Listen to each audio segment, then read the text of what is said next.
Welcome, Transformation Talk Radio listeners. My name is Ellen Stewart, and I am the pushy broad from the Bronx.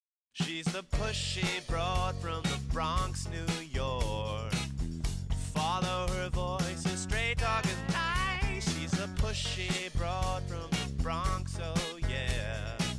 Don't be surprised if you wanna listen twice. Make decisions, find the right choice. Know yourself better, find your own voice. It's okay if you need help today, cause everybody needs a little push. From the pushy broad from the Bronx, New York. I am delighted today to welcome a very special guest on my very special new show, Women Who Push for More. I'd like to tell you a little bit about this woman before we start our interview and my conversation with Patti Reyes D'Agostino. Patti, most of all, is a mother of 2 children, and she is also the daughter of immigrants raised with the American dream of working hard and succeeding. She is a college graduate, and she has done well for herself. She also has been married for 30 years, meeting her sweetheart and future husband in high school.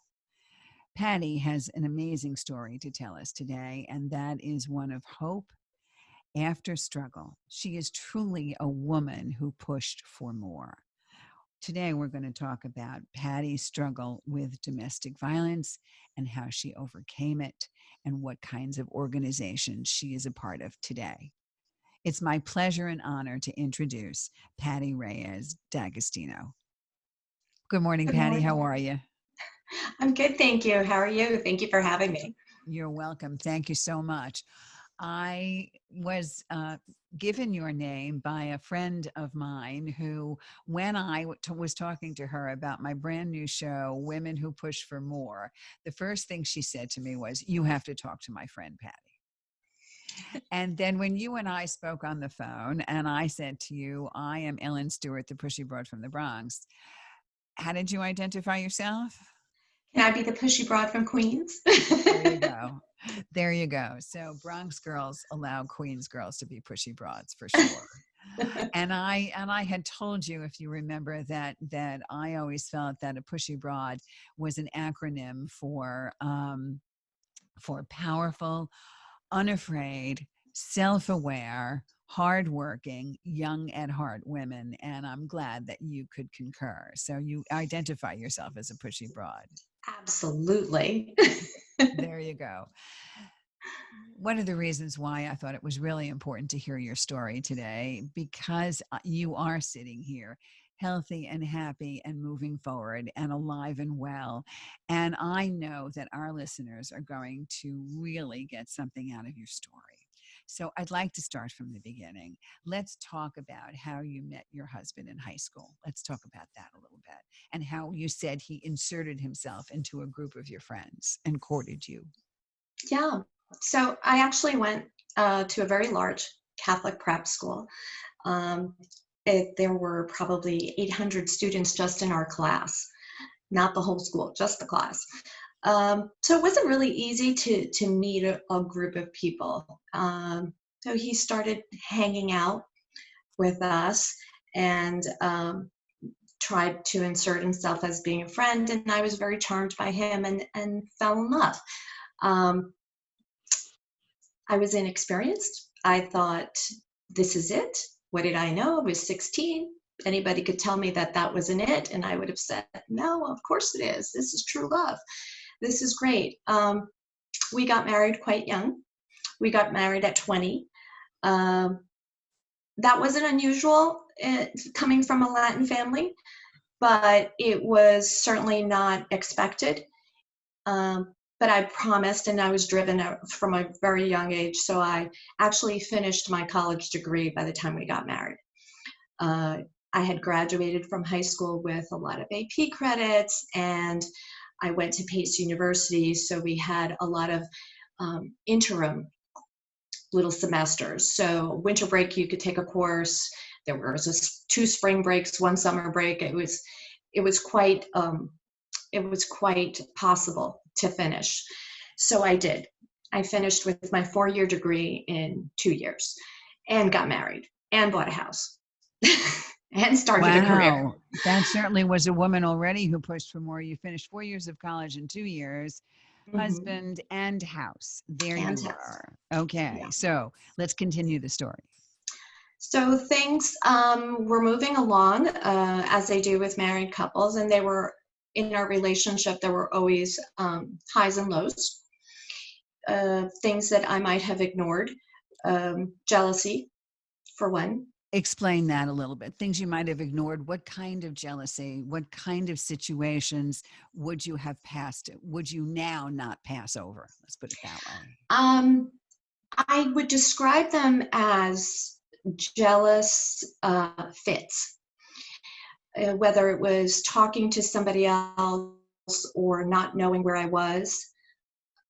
At the time, it was explained to me by him as my fault, or it was specifically related to something that I did. Um, Okay, so what you're saying is if you were talking to someone else, preferably another guy, I guess, if you were talking to right. another guy quite innocently, or you were in a situation where you were supposed to be someplace and you were someplace else, what would your ex-husband reaction be? What would a jealous fit look like? It would it would start with not talking to you at all, which causes you as a person getting the cold shoulder to say what's wrong, and them to feel like they're trying to protect you, so to speak, from their rage, but they're not. They're just drawing you in. And then it would turn into a tirade of how a, my action may have hurt his feelings, and about the jealousy and how clearly I knew what I was doing, and therefore I did it on purpose. And then that would turn into, it would end with a total, I used to call it rank out, but basically a tirade of insults that are meant to bring you down a notch. I see. So you were supposed to know exactly what you were doing, and you were actually trying to deliberately make him jealous. And this is the point of view that he would come from. And This is he it. would berate you for it and tell you that it was all your fault, that you were doing this deliberately, and you were doing this deliberately to hurt him. And how could you do this to him? So rather an egotistical, rather a narcissistic viewpoint. Yes. A How could you totally do this to me? exactly, totally narcissistic. And then the last clincher to the argument was always how he had been disrespected. I see. I see. So this began to take hold, and you mentioned that this kind of began to take hold even in high school, Yes, right? And you had absolutely. mentioned to me before that what happens here, and maybe some of you out there that are first seeing the signs, even those of you who are in high school and experiencing your first love, and maybe just starting to date, understanding some of the signs of what you are saying, that when you find somebody that you care about, they should not take you away from everything else that you care about. Correct? They shouldn't Exactly. I mean, isolate you. a relationship is supposed to make bring out the best in you, not take you away from your interests, your friends, your family, your goals. It is supposed to help you bloom, not cut you off. And this relationship, and it's interesting. After the separation, I went to a high school reunion, and one of my dear friends went with me from way back in high school, and she said, I hate to tell you this now, but I saw this already way back then. I saw this when you were 17 in the cafeteria arguing how he would treat you. I saw what was going on. So it was obvious to everybody but me, and I probably wouldn't have wanted to hear it anyway. I understand. And that's the big thing. We don't want to hear it at the time. But do you think that your friend should have persisted and told you anyway? This is important for these young women out there. Should your friends have persisted and told you? I think my friends should have said, let me hold up a mirror for you. Let me just show you the changes we've seen, and we miss you. We want to spend time with you. You, not you together, but you. We don't want to lose you. Those are important things. It's very difficult when you're in this type of relationship to hear critique and to be told that what you're feeling about that person isn't either real or isn't healthy. But it's okay to say, we miss you. We long for the times that we used to hang out together. How can we still spend time together? Because that's the only way that you're not going to lose touch with that person, even as a family member. Coming down and attacking is never going to resolve it. It's just not. You're going to just dig in your heels and stay in longer. And that's a really important point. And I think for all of our young people out there, especially for the parents of children out there, especially young women that can begin to watch their daughters dating Yeah. and have them take a look and see the kind of people that they're surrounding themselves with, the kind of people that they are dating. Are you completely losing yourself in that other person? Okay. And if you are, what you're saying is the way to be receptive to hearing some things rather than shutting everybody else further is to understand their appeal to spend more time with you. Correct? Yes, Yes. absolutely. So those were your early signs, and now you're in early matrimony and you're beginning to see more and more signs of control. Yes? Yes. And you're beginning to see more and more signs of self-centeredness on the part of your ex-husband. How is this beginning to escalate? Well, interestingly, his family relationships started to take a hit.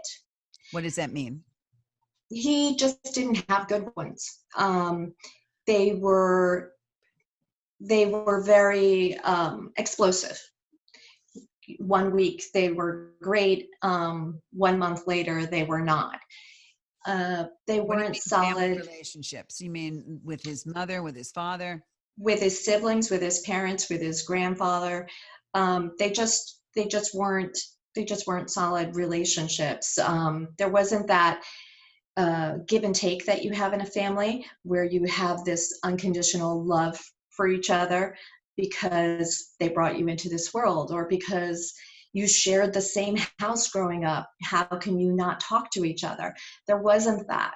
It was more of a based on whether or not they were respecting him or at the time. That's what it was about. I see. So it was all about respect and all about if you don't respect me, then you don't love me, right? And if you don't, Exactly. I understand. Okay. So did you see any other changes in behavior? Did he start getting into anything compulsively? What else was going on? He but he had always been drinking. um I thought he would grow out of it. I thought that it's just a social thing. It started to become more noticeable to me, the amounts of drinking. I started to drink more. um it just it just became part of the fabric of a weekend. And then after a weekend, it was maybe during the week on occasions. And then during the week, as life progressed, it was pretty much all the time. And it was explained that perhaps his tolerance level was higher than other people, or it was explained that if he didn't, I think one explanation I got one time was, I've recently learned I have ADHD, and I have anxiety, and it helps me, and I need it because I need to handle life. There were a lot of explanations. The cup is mostly filled. He used to use these very large tumblers, the kind that you put a giant iced tea in when you go to the beach. And I used to be told that no, that's just ice in there. It's mostly ice. There's nothing in there. I used to watch the bottles come in and go out before the week was done. It was just something I kept seeing increase and increase and increase. And if I brought it up, it was denial, denial, denial. Um, at some points, when he was interested in being better, or taking a step forward, he would actually stop for 6 months. He would say, but I don't feel good right now. I don't feel good. And I would say, yeah, it's called withdrawal. That's what that is. And he would deny it. Then he accepted that it was. I think the longest he ever went without drinking was probably, there was one time it was a year. And then it just went back. Okay, so during that time, I mean, certainly what you're saying to me and what you're describing to me is something that we have heard before, and certainly my career as an empowerment coach and as a recovery coach, I have been around women who have suffered from trauma in the form of domestic violence from active addicts or alcoholic husbands or partners. So what you're saying to me isn't new, but I'm amazed that your husband was able to string some sobriety together and then eventually fall back, without any help whatsoever. Some people do it on their own and they get some help around it, or for a short time, or they white knuckle it and say, I'm not going to drink. But then, of course, if they don't work on the rest of their lives and they don't work on their anxiety or their anger, all of this comes back. Yes. Exactly. Yes. So then the abuse, or the abuse went from verbal abuse, which is where it usually starts, right? The belittling and the put downs and the constant bickering and agitation, and then escalating maybe to some fights and to some yelling. When did it go from a verbally abusive situation to a physically abusive situation? Well, it wasn't until I left that I came to terms with the physical incidents that had happened in years past. Um, I have a very faint memory of being in my bedroom when I was 16 or 17 and looking in a mirror and trying to mask bruises. I can't tell you what the argument was, what happened. I've clearly blocked it all out, but I have a faint memory of doing that, and it was bruises on my neckline area. Wait a minute. You're telling me at 16 or 17, when you first started to see this young man, way Mm-hmm. before he was abusing alcohol, way before all of that situation, you have a vague memory of covering bruises with probably makeup or foundation or Yes, something like that. Okay, so then what happens, and then what we see that maybe alcohol wasn't the direct cause, but certainly exacerbated the situation for you. it did. I think the best way to explain the interaction with alcohol and the increase and in intensity of the domestic abuse is that the is that basically he couldn't keep it together. I think the tendency was always there. The the the ease at which he would berate was always there. I see. Um, his insecurity was always there, and his reaction was always outward, not inward to try and fix himself, but more outward. I see. It was everybody else's fault. All right. So Yes. let's go back to some of that physical abuse. I'd like you to describe for us some of the instances and what he did. Yeah. Um, there are some there's some really interesting things. Really, they were they weren't planned out. They were reactionary. So I recall one time getting a Brita pitcher whacked on my head when I was asleep because he was angry about something, and waking up and having to go to the hospital and get 3 stitches in my hairline. I recall things like being angry at the dinner table, standing up and punching the ceiling and making a hole in it. And that's what he would be doing. Exactly. All of a sudden, out of the blue, based on something. He would get angry at the table for whatever reason. He just disagreed, or maybe we were having, who knows, it could have been a political discussion. It could have been a discussion about the kids. It really didn't need to be much, but it always ended up being dramatic. And so he needed to, I suppose, I mean, only he could probably explain it, but I suppose he needed to show he had control. He needed to make a point. And that's how he would make the point, with a physical action. So a hole in the ceiling, throwing something.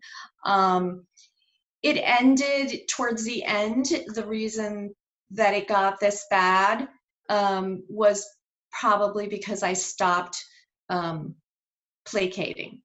There were times the last few years of the marriage where we would have an argument and I couldn't get him to stop anymore. Arguments always started at the dinner table with kids around. I couldn't get him to start anymore, so to stop. So I would leave and I'd say, "Excuse me, I'm done." And I would go up in the bedroom and I could hear him screaming. He would keep the kids there, just screaming, screaming, screaming, and talking about me, constantly complaining about me. There were things, I would lock myself in the bedroom. He would take the door off the hinges. I would try and leave, take the car keys and just drive away. He would stand behind the car so you can't get out. There was a lot of control and trauma and playing around with somebody else's brain. And okay, so there was a lot of mind manipulation. I'm sure a lot of gaslighting. It's not that bad. It's not me. It's you. You're crazy. I'm sure I've heard that many, many times. I don't have a drinking problem, or you're stupid. You're crazy. I'm fine, right? You don't know what you're doing. You're out of control. control. You really need to get it together. It must be menopause. It must be cancer. It must be this. It must be that. It's anything but him. But him. Okay. And here's the thing that I know our listeners are going to step back on. How long were you with this man? 30 years married. And prior to that, 4 years dating. It's 34 years. So everybody out in Transformation Talk Radio Land is asking the same question. You saw the signs. You saw them from when you were 16 years old, standing in front of that mirror, having a flashback and looking at your bruises. You continue to see the signs. Why did you wait so long? Explain to us what made you stay. Yeah, there's a few reasons. One is quitting would be failing. I didn't want to fail. Just back up a little bit so I can see your face. Yes, thank you. Good. So quitting, giving up on the marriage, giving up on the relationship would have been failing, and I certainly didn't want to do that. I loved him. I fell in love with him. So if he said he was sorry, which abusers are very good at saying they're sorry, I would believe him.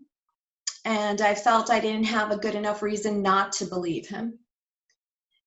Then things got more complicated because I had children. So how was I going to leave when I have children? And also, I was in the middle of all of this. I didn't recognize these as signs. I know they're signs now. I know what a healthy relationship is now. But going into that relationship at the age of 16, I didn't have a point of comparison. I didn't know that wasn't healthy. I didn't know what healthy should look like. I thought that was love. And you know, after 30 years of marriage and everything I went through, I look back at that period. I don't think he ever did love me. I think I think I made him feel better about himself. That's all that was. Okay. Sometimes we find that in these kinds of cases, people that need help because of how they treat other people, whether it's a man who is being violent against a woman or vice versa, it's because of how they were raised. Many times it becomes a family situation, what they got from their family. Sometimes that situation is passed down from Mhm. generation. That's one possible explanation. The other possible explanation is something certainly in his past. It could be the alcoholism exacerbated things. It could also be that he did love you, but he just did not know how to manage that, and he did not know how to manage his own insecurities. And his own insecurities made him feel as if everybody had to be there for him. He needed that so much. His He codependent really, needed that so much. And of course, um, people are filled with anger because they are so insecure. So there are many, many, many, many reasons, but I'm not necessarily. I'm not. I'm. Oh, I never necessarily think it's because they didn't care about you. It's because they didn't know how to cope with caring at all on any level. That makes it apart. yeah, and you know what? That's probably, there's probably some truth to that. And there's also the fact that at the very basic level, he didn't really know how to care about himself enough to care about his health or his state of mind. Right. I think you're right. Okay. All right. So before we continue, I'm just going to stop this for a second. Um, you have really good lighting now, but it keeps getting darker. So could we Yeah. put a room light on or something? Yep. Okay. See if that helps. Yes. Yeah. Perfect. Thank you. That is much, much better. Okay. Very good. All right. So we'll continue. So here we are 30 years later. So I understand all of the reasons, and we're going to talk a little bit more about those reasons. But what I want to know is there obviously was a last straw. So I want to know I have been through 2 divorces, and for me personally, when I was ready to leave, it didn't just happen one day. I didn't just turn around and say, okay, today's the day I'm going to leave. It became a plan in my head for a little while. All right. It became a plan because I had to work it out. I had to think about where I was going to go. And of course, it was not based on domestic violence or any of those things. It just was Hmm. the breakdown of a marriage. Just the end. But I still made a plan, weeks or months or sometimes, a year before I was ready to go. What happened with you specifically? Did you turn around one day after an episode and say, I'm out of here? Or were you planning this for a while? Walk us through the end. Um, I think the end, I mean, I always probably back in 2008, I had cancer. And, when you struggle with that, you sort of try to appreciate your life. I don't think I had appreciated my life for a long time before that. And so I didn't want the same things to continue happening. So I tried once again, but it got more verbal, more crazy, just more out of control anyway. And so I knew in my head, I had decided I'm going to stick this out until maybe the last kid graduates from high school, and that's it, because I don't think I can deal anymore. And I would tell myself that, during arguments so I could get through them. I wrote myself little notes and hid them so that I could go back and look at them.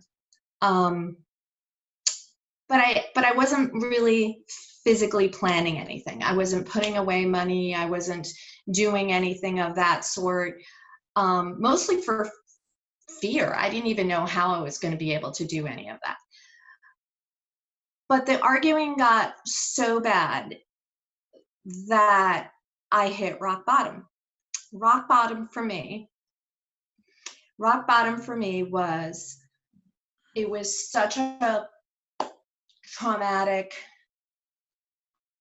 argument that I went to a friend's house and I stayed with her. And I was being harassed and haunted by him constantly. And I was suicidal.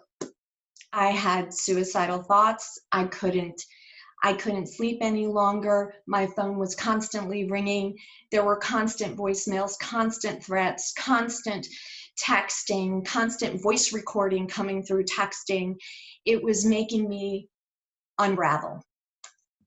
And I couldn't handle it. I had been in the car. I picked out the tree I was going to slam this car into. I was going for it. And the phone rang on the day that I picked it out as I'm driving past the tree. And it was one of my kids. And it was a regular, "Hey, Mom, how are you?" And it just shook me up. And I went back to my friend's house and I said, "Okay, you're right. Help me find a place. Help me find a place where I can go away for a while and get my head straight, because somebody has to take this person out of me, because I'm literally dying." So we found a place. We got it approved with the insurance company. I had to go back to the house to pick up some things. At that point, I communicated that to him. And when I got there, I was physically assaulted. And I was told that I was going to be chopped up into pieces. And Did you go by yourself? Did you go by yourself? I did. I went by myself. Tell me again what he said to you one more time. That I would be chopped up into pieces and buried in the woods. And so I sat there in shock. And then I don't know from where, just got up and headed for the nearest store. And started screaming. And he then allowed me, he was in shock about it, then allowed me to take my stuff. And then I just got in the car and called my friend and ran. I think they only allow you to spend something like 5 days in a psychiatric hospital, really. So let's back that up. You went to calm down in a psychiatric hospital. Yeah. Because you were having a nervous breakdown or something that you felt was close to that. I felt I was suicidal. I felt the only way out of this, the only way this pain was going to end is if I ended. That was it. This pain was going to end is if you ended your life. Yes, that was it. There was no other way. And that certainly is the depths of despair, isn't it? It is. It was bottom. And where is the sun? How did it turn around? You said it turned around from having one of your children call, and that's how I got myself into the hospital, because I realized I'm not going to do this. I can't do this. I can't do this. It's not me, but I have to literally go somewhere where they can extricate him from my head.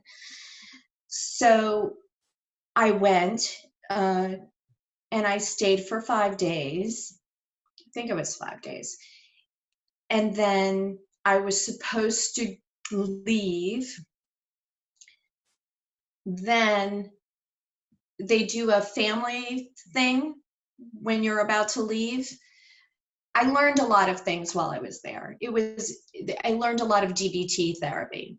And while doing DBT, I realized that it wasn't me at all. And that I was fine. There was nothing wrong with me. And that it was him. He was actually not allowed to even come to the hospital because when he found out where I was, he was harassing them. Somehow then he ended up, leaving domestic abuse is a cycle as well. The national statistic is it takes 7 attempts to leave. I'm sorry, So back that up again. I'm not sure we understand. What do you mean leaving? it takes a victim of abuse 7 tries to actually before leave they on successfully leave. That's the average amount. So that was my first try. And for a lot of crazy reasons, I ended up back at home with him. How many years were you married at that time? 29. Ended up back at home with him, and then the next month ensued, I believe it was about a month, where we went through a lot of things, including a CPS investigation, which is Child Protective Services. Child Protective Services got involved because I was accused of being a bad mom. Oh, so of course that I've seen that many times. So they'll turn the tables on you and tell you that it's all your fault. You're the one that needs help. You're the one that is the bad mother. You're the one that's the bad wife.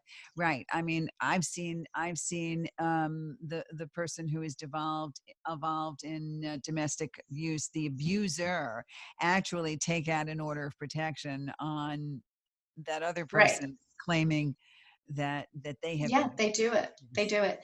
So Child Protective Services got involved right before I left the hospital. I was actually immediately cleared within 24 hours of that investigation. Child Protective Services, though, stayed involved to monitor because they had communications with my doctors and therapists at the hospital and got wind of what was going on.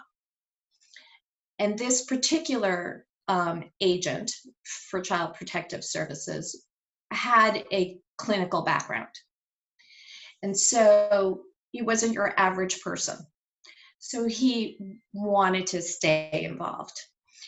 And he did. So he conducted the 60 days investigation, but I was cleared, and really what was being investigated was him. It turned into, eventually, he was indicated.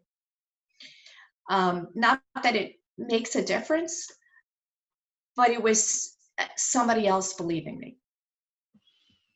So psychologically, it helped. But in the interim point where I came back, everything really got a lot worse in that 1 month period. We tried couples therapy. That's a farce. Never do that. We tried that. Well, I mean, it does work for a lot of people, but when you're in a situation where you have someone that is mentally and physically abusing you, unless they are getting their own help on their own and even realize that this is a problem, couples therapy may not be the initial answer for you. Right. For It this doesn't. particular situation. It doesn't work if the balance of power and control is off. It just doesn't. And so that therapist also took notice, and that therapist also pointed it out to him and to me.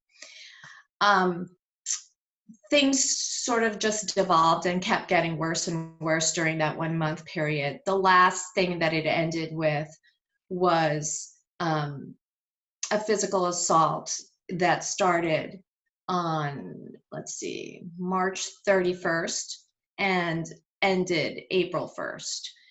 On March 31st, Of what year? 2016. On March 31st, I was, we got into an argument. It was financial. It ended with physically being assaulted, and told to leave the house the next day. And I said, no, yeah, I'll do that. I thought, this is my way out. I've just let him know that he won. This is great. This is my way out. I don't know where I'm going, but I'll just pack a bag tomorrow and go. First thing I did in the morning after getting ready is just pack the bag. I had a little bag ready, and I went to go take it. And then I was told that no, I needed to do some paperwork. Because this financial issue is, I needed to handle the applications and do whatever had to be done. Okay, all right. So I did that. Then I was just about done. What I saw was a 1.75 liter of Doers start from being full at 8 o'clock in the morning, and by 11 o'clock in the morning was halfway gone. And my luggage was locked in a room. And I couldn't access my car keys or my wallet or anything. And I started to realize that things were quickly escalating, and this may not go well. I was in our office, which had a sliding glass door in the back of the desk area. So it had two entry points, the interior one and the exterior one. Things got heated, and he got really angry and upset that he wasn't understanding what I was saying with regard to the financial paperwork I just prepared for him. And I started to be told a story of an altercation from his past, and told that that's what happened to that person when they disrespected me. What was that? He got into a physical brawl with the person. And he said, that's, and that's what happens when people disrespect me.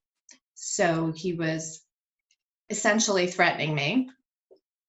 So I went out the sliding back door. I just got up, unlocked it, and slid out as quick as I could. He was on the other side of the desk.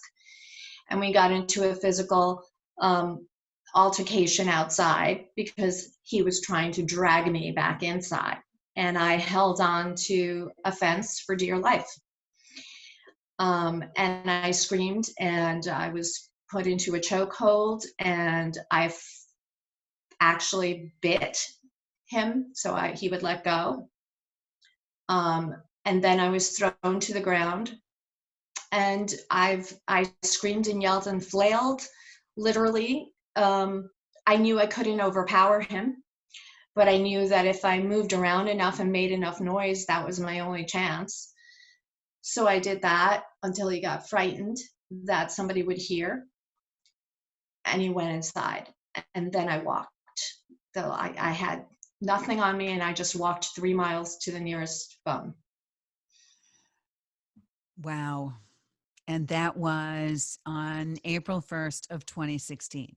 Right. And I say it all the time, but it's pretty ironic. It's April Fool's Day. Yes. Well, it's the day you stopped being a fool, so to speak. So It's to the speak. day your eyes were really opened. You are exactly. not going to be a fool any longer. So I No, think it's a I had beautiful to, celebration. yeah, it is. So let's talk about since that time. It's been 4 years, and there's just a couple of things that I want to touch on for that moment.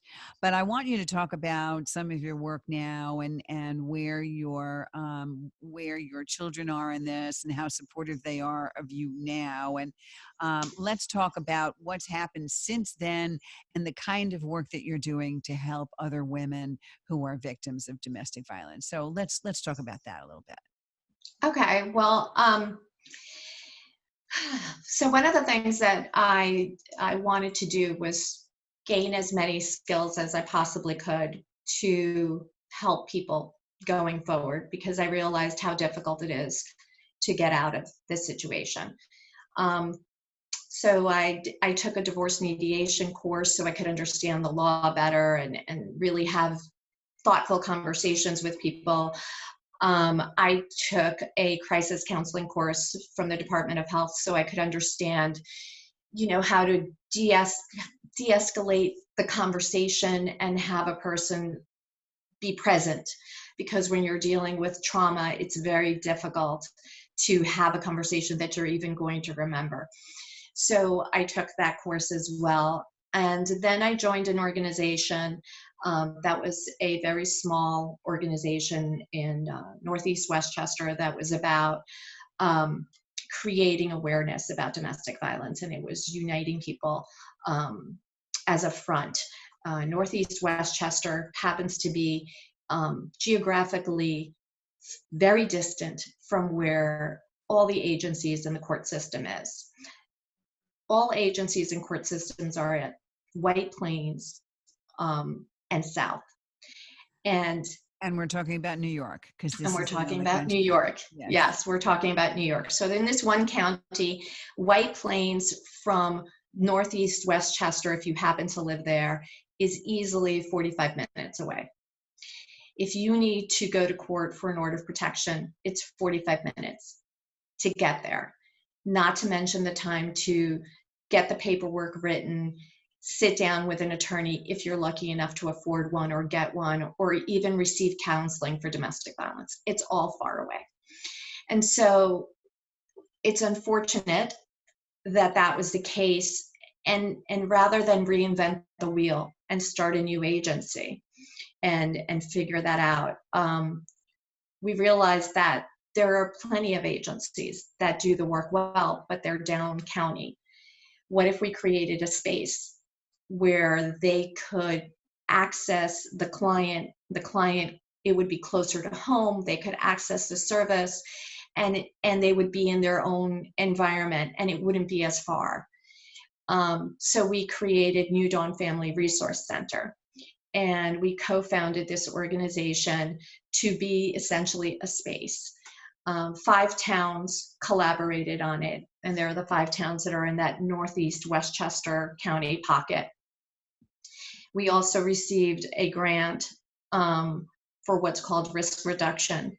So we were the host place for risk reduction. And what risk reduction does is it focuses around a questionnaire from Jackie Campbell, who was an RN nurse that did some research regarding it. And it's a series of questions that have been statistically proven that if you answer these questions and then you rate it the way that they're showing you how to do it, it can tell you whether this particular victim is at a high risk for lethality or not. And if you answer the top 3 questions, yes, it's an automatic high risk for lethality.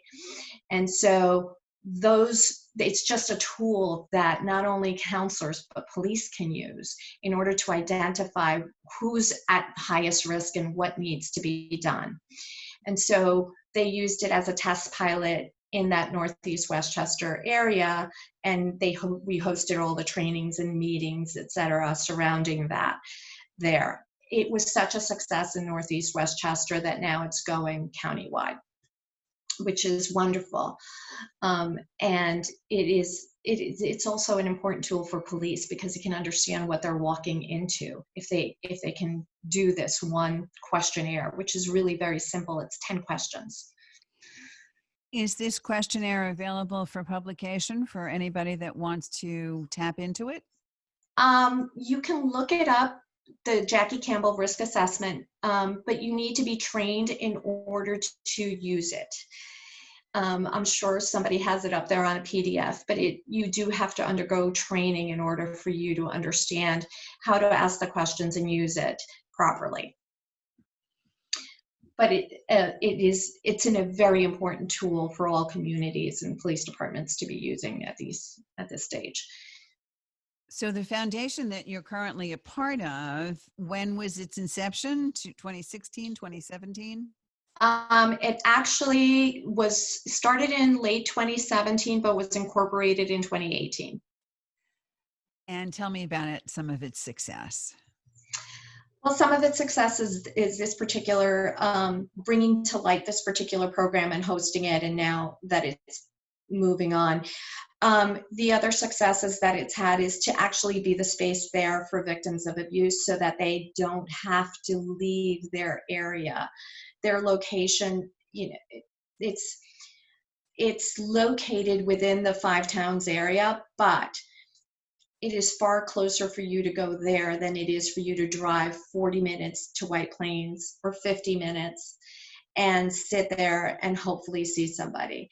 We allow agencies that provide counseling and legal services to come and use the space to meet with clients. And it's a confidential location. We don't advertise where we are. It's very secure. And most importantly, it's extremely accessible. And most importantly, you have been able to overcome 30 years worth of trauma and give back in an extremely hopeful and helpful way. So we applaud you for that, and everybody will see see on YouTube that we're putting the name of the organization so that you can go and see what it's all about and make donations, which New Dawn always accepts, which is great. All right, so moving on, tell us a little bit about how you're doing now and how your relationship is with your children. Well, it's good and it's not good. You know, being in a relationship that's abusive for 30 some odd years, extricating yourself from it is not going to be simple. I'm not going to lie to anybody. It takes a lot of work. It takes a lot of support system. It takes a lot of therapy and a lot of working on yourself to move forward. But after doing that and being dedicated to it, my personal life in terms of career is great. It's very fulfilling. I'm actually in now a healthy relationship, so that's fabulous. Fantastic. I actually can appreciate and know what it is, so that's wonderful. Back to the children, unfortunately, abuse tends to have repercussions on everybody. And it's taken me a long time to put the blame where it belongs and learn to be open to possibilities and accept the change. There's one thing that came out of this that I wholeheartedly believe is that nothing ever stays the same forever. Nothing. It took 30 years to change this. Right now, I have, of my 2 kids, essentially, I have 50% of a relationship because I have a relationship with one child. The other child still aligns themselves with him, which is understandable, given the years and given the tenacity of behaving as a victim all his life.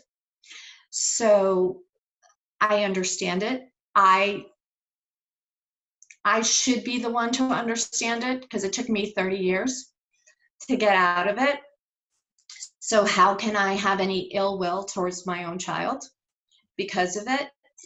Um, the door is always open and the heart is always open.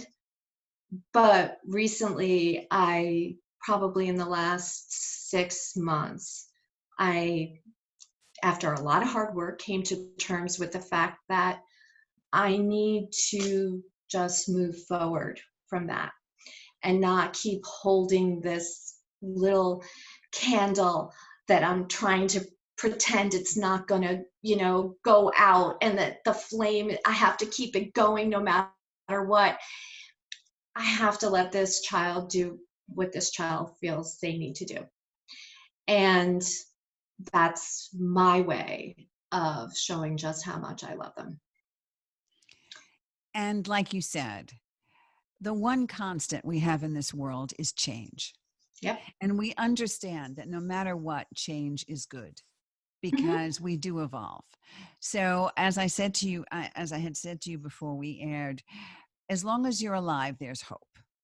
There's hope that people can change for the better. You were able to move away from something that was extremely toxic after 30 years.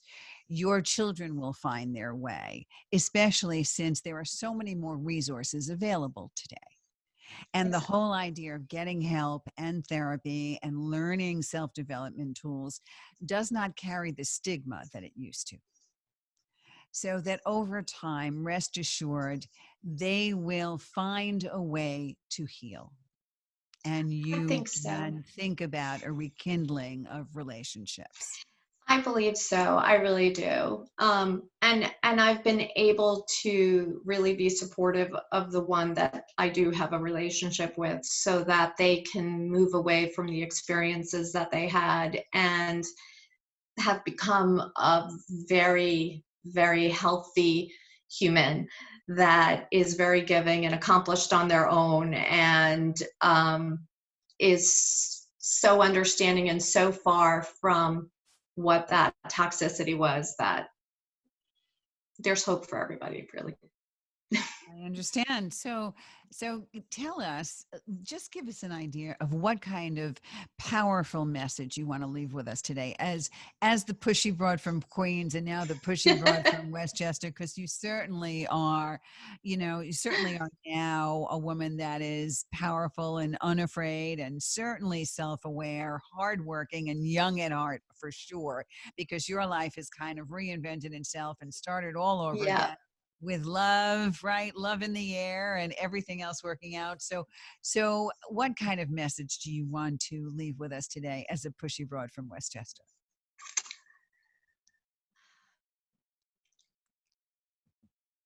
Don't close doors on yourself. There is always hope. There's always a light inside of you. And as I tell my own child, there's plenty of people that out there that aren't helpful. You don't need to be the first one in line when it comes to you. Love yourself and give yourself every opportunity that you would your own child. And this is a really hard and difficult thing to accept, whether it's an abusive situation or whether you're just oppressed in some way. But if you love yourself, you are going to help yourself and nurture that part and allow it to bloom. So if you had to do it over again, knowing what you know now, would you have waited 30 years to get here? Nope. But that's okay. But at least I you got here also now. At I got least you here got here. now, and you know what? Who knows what leaving then would have looked like? Who knows what it would be like? We can't live in the what ifs. We can only live in the present, and here and now is where we're at. This is when I made my choice. I'm happy I did. I have no regrets in making it. It's all good. Fantastic. Patti, I appreciate your honesty today and your sharing your pain and your hope, most of all. Congratulations and good luck. Thank you for joining me on Women Who Push for More. Thank you for having me.